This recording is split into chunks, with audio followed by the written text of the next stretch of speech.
Welcome to GCC ILO Assessment. In this video, we're going to talk about how to create an assignment with a rubric that just has the ILO item and nothing else. So I'm going to come to creating ILO only rubric. This is my fake assignment, so of course there's no content up here, but I'm going to come down here to plus rubric. When I click that, I'm going to be creating a new rubric in Canvas. Because I may want to use this rubric again, I want to give it some sort of meaningful title. I'm then going to click the garbage can to get rid of the generic item that Canvas automatically puts in here because I do not want it. So now I'm ready to add my ILO item to this rubric. I'm going to click Find Outcome. I'm going to see all the outcomes I have imported using the other video. If you do not see outcomes over here, then go back to the other video and import your outcome. I'm going to click on the outcome that I want, and I am not going to click import yet. Do not do that. You're going to want to scroll down because there's a very, very important piece right here. You'll notice it says, use this criterion for scoring. The default is that this box is checked. If this box is checked, that when you give students a score on the ILO, they will earn those points in your class. In most cases, faculty do not want that. So it's very important that unless you want to use the ILO to give students actual points, you uncheck that box. Now, if that box is unchecked and then I hit import, what you'll see is that I have 4 points on my rubric, but my total points down here is 0. If you notice your total points is 4, you're going to want to go ahead and trash that item, click Find Outcome, and add the new item in. You'll repeat this process for as many ILO items that you want to put into your rubric because you can have certainly more than one if you like. Now let's talk about these items down here.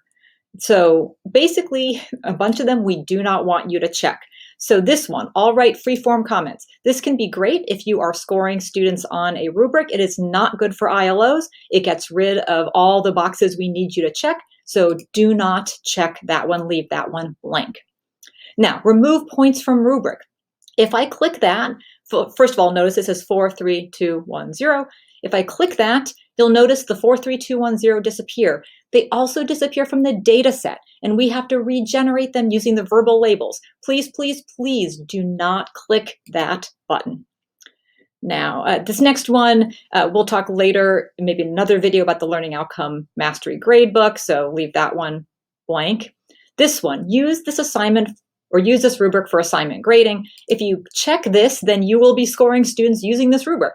Well, you actually can't here because you already imported this item and it's not being used for scoring. So you want to leave this one unchecked as well. Now, this last one, hide score total for assessment results. If you click that, it just gets rid of the total down there. Doesn't really matter, but essentially the easiest way to do this, import your item, leave everything blank, hit create. Now you're almost ready to go, but not quite. You come back up here, we'll notice this assignment is not published. If my assignment is not published, then none of this data will go into our data set. It is critically important that your Canvas course and your assignment is published at the point at which you submit grades to SIS at the end of the semester. Now, some people are saying, well, if it's published, students can see it, and are they going to ask me about it? Well, first of all, we would love for you to be talking to your students about institutional learning outcome assessment. That being said, our experience is nobody ever asks. So please, please, please make sure that your course and your assignment is published before you submit at the end of the semester. At this point, you are ready to go, and a later video will show you how to use this rubric in SpeedGrader. If you have questions, reach out to me, the Department Assessment Coordinators, or the Student Affairs Assessment Liaisons.